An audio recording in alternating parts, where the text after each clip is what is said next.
saludo a todos, estamos en el marco del Scientific Exchange Program en Bogotá. Hoy el primer día hablando de terapias transcatéter de válvula aórtica y tengo el gusto y el privilegio de poder estar con el doctor Luis Pérez, un gran amigo, cardiólogo intervencionista de la ciudad de Concepción de Chile y líder latinoamericano de esta terapia. Luis, ¿cómo estás? Alejandro, muy bien, muchas gracias y gracias por convidarme nuevamente a ser parte de este evento. Gracias a ti por aceptar nuestra invitación.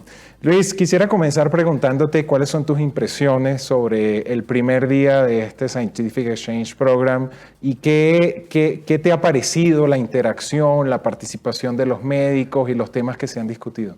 Bueno, ha sido un día fenomenal, ha sido muy intenso desde el inicio del día, con la posibilidad de compartir con distintos colegas de Latinoamérica, discutiendo casos, revisando evidencia, participamos de la interacción con los colegas de Estados Unidos en un caso en vivo, fue extremadamente muy gratificante. Y creo que el principal mensaje que uno se lleva es del alto nivel del intervencionismo en estructural y específicamente en TAVI, que está creciendo en nuestra región de Latinoamérica. Es innegable darse cuenta que cuando tú te paras en el stage o estás discutiendo con los colegas, el nivel de discusión es muy alto. Excelente.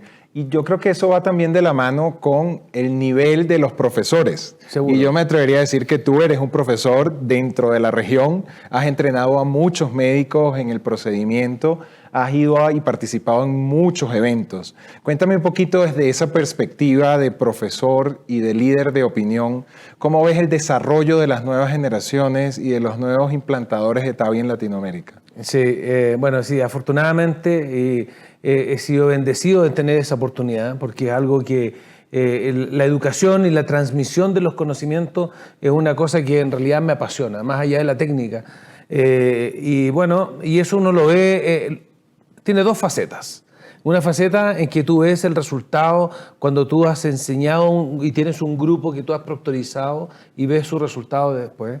Y tiene la faceta que, por otra parte, cuando tú tienes un nivel en tu centro de alta exigencia, eres muy exigente con los otros también. Sí. Y a veces sientes que te cuesta liberar, es algo que ya habíamos conversado, ¿no? Pero sin duda que eso es muy gratificante. Y es una cosa que ya estamos trabajando, cuando decidimos ir a enseñar o entrenar un equipo, no solamente el procedimiento.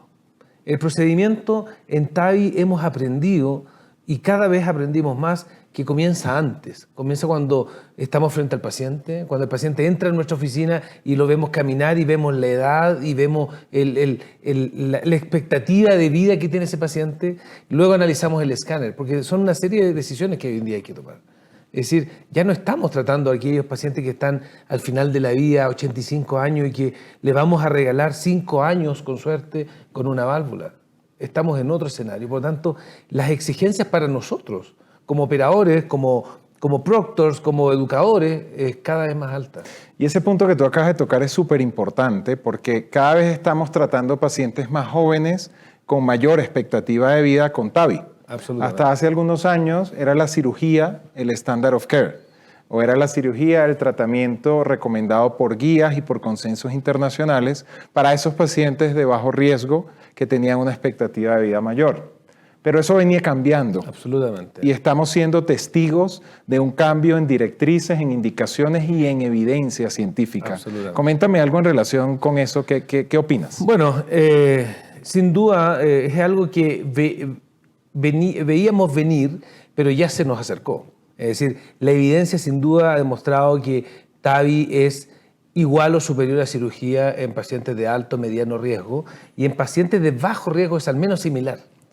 ¿De acuerdo? Y lo que se pudiera cuestionar a la técnica que nosotros hacemos, y porque uno se pone al lado de TAVI y dice de nosotros, es durabilidad, reacceso coronario y otras complicaciones. Y en eso también hemos avanzado. Hoy en día los dispositivos, unos más que otros, han trabajado en facilitarnos las cosas, facilitarnos el buen acceso a las coronarias en el futuro, por lo tanto ya no es un issue. Hemos mejorado las técnicas de implante marcapaso. Por lo tanto, el gap entre la tasa de marcapaso que pudiese existir entre la cirugía y TAVI es cada vez menor. Y sin duda, un factor que los estudios clínicos no publican es la rápida recuperación del paciente. El paciente puede estar 3-5 días trabajando, haciendo su vida, no está 4 semanas fuera de su ambiente laboral. Y la satisfacción que le produce al paciente, esta sensación de recuperación muy rápida. Por lo tanto, yo creo que cada vez el espacio que ha ganado TAVI en el mundo real es tremendo.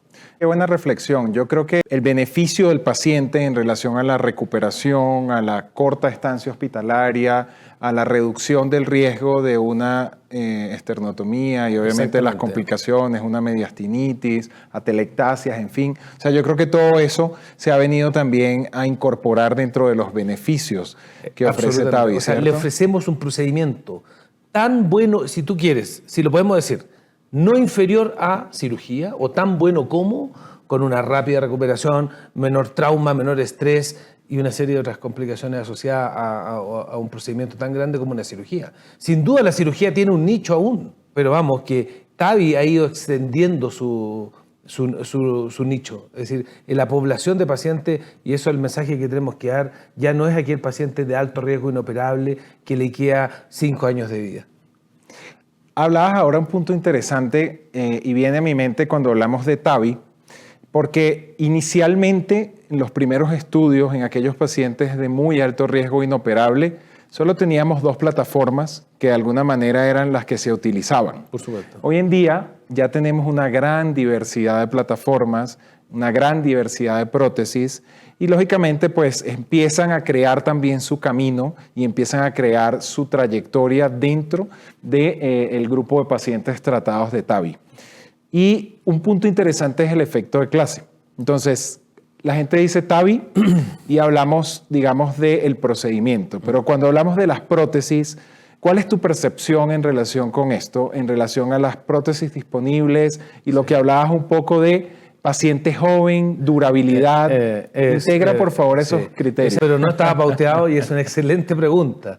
Es decir, TAVI, ¿es un efecto de clase el resultado? A ver, el resultado agudo, uno podría decir que es un efecto de clase.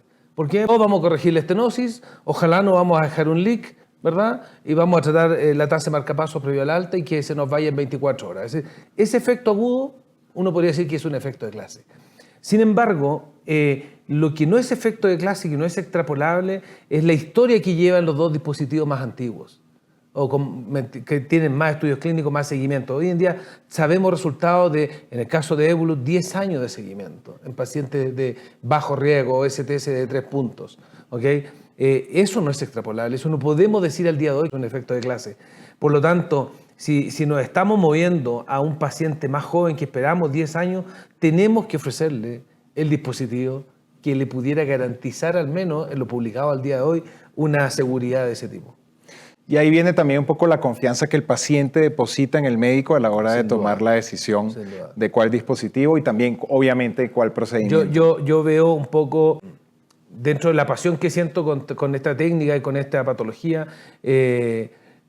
por supuesto que tú te expones a múltiples dispositivos y tú quisieras probarlos todos. Claro. ¿Sí o no? Y en ese sentido, en nuestro equipo tratamos de ser un poco rigurosos en eso. Y yo veo a veces con mucha liviandad cómo se incorpora en la práctica clínica dispositivos que tú conoces de 1 año, de 2, en pacientes jóvenes. O sea, yo estoy de acuerdo que la medicina, la forma de avanzar es los estudios clínicos que tienen distintas etapas, ¿verdad? Que hay gente que los cuestiona, dice, no, estamos usando un paciente como un conejillo de India. No es así, es parte de la ciencia. Claro. Cuando es bien hecho y el paciente consciente en participar de eso. Pero en un dispositivo que es tan importante como una válvula aórtica, yo creo que debe ser reservado para un grupo de pacientes todavía de muy alto riesgo. Y ahí fue donde empezaron los dispositivos que tú comentas que hace 10 años se utilizaban. Exacto. Con periodos de seguimiento corto y para pacientes con expectativas de vida más cortas todavía. Y se comenzó así, eran pacientes inoperables o de un riesgo prohibitivo. Exactamente. Bueno, Luis, esta conversación ha estado fantástica, de verdad que la he disfrutado inmensamente. Yo quisiera que termináramos con un mensaje que quieras compartirle a la comunidad de médicos, cardiólogos e intervencionistas de Latinoamérica? Bueno, yo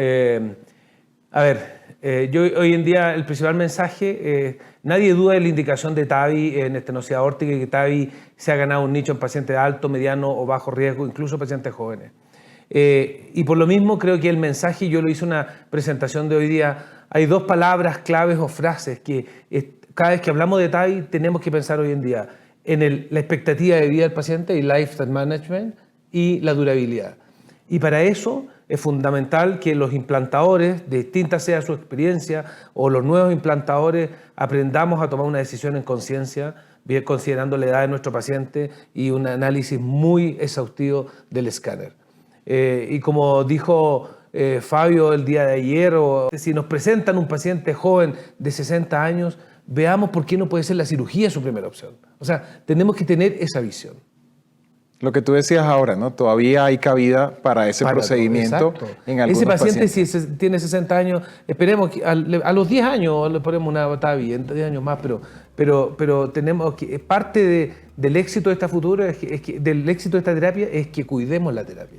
Totalmente de acuerdo, Luis. Fantástico. Y yo me quedo con el punto de durabilidad, porque ya se está empezando a considerar como un desenlace duro en la terapia TAVI. Sin duda. Así que eso es un concepto muy interesante y un mensaje bien contundente. Muchísimas gracias nuevamente por acompañarme y por darnos este espacio. Un saludo a todos y estaremos nuevamente con ustedes en un próximo espacio. Hasta pronto.